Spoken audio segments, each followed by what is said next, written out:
Bienvenue à vous, merci d'être avec nous. Voici les titres de l'actualité. Le sommet entre Donald Trump et Vladimir Poutine n'a pas débouché sur des avancées concrètes de paix entre la Russie et l'Ukraine. Les discussions vont se poursuivre. Compte rendu et analyse avec nos correspondants en Alaska, d'abord sur les lieux du sommet et puis à Kiev aussi, où la déception est grande ce soir. Le sous-effectif dans les hôpitaux se fait davantage ressentir encore en période de vacances. Certains trouvent alors des solutions pour assurer un service de qualité et ça passe notamment, vous le verrez, par du recrutement à l'étranger. La côte a été prise d'assaut en ce week-end du 15 août et pour les touristes qui ont fait le déplacement en voiture, c'est la grosse galère pour se parquer. La côte manque de place et ce qui existe est parfois fort cher. On analyse la situation dans cette édition.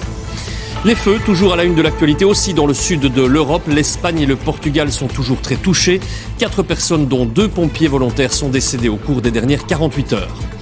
Et puis le Pilate fait de plus en plus d'adeptes dans le monde et la Belgique n'échappe pas à la règle. Nous avons donc décidé de vous présenter cette discipline de renforcement musculaire basée aussi sur la souplesse et la respiration. Votre 19h30, Sacha Daoud.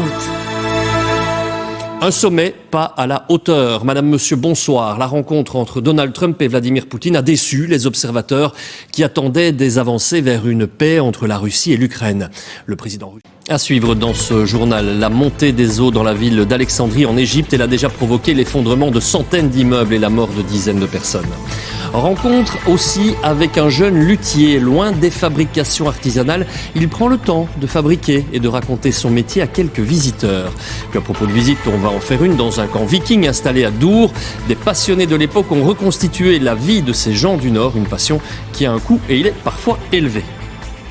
Et c'est la fin de cette édition. Au nom de toute l'équipe, je vous remercie de votre fidélité. Tout de suite, la météo de Caroline de Sogne. Et puis, on va enchaîner juste après avec un nouveau numéro de Mon plus beau village. Ce soir, Robin Soïssa défendra la Nef. C'est situé dans l'entité de Walcourt, dans le sud de la province de Namur. Bonne chance à lui, bonne chance à eux. Je vous souhaite une excellente soirée. Je vous retrouve pour le JT de 13h. À demain. Retrouvez toute l'info sur le site et l'app RTBF Actu et Ovio.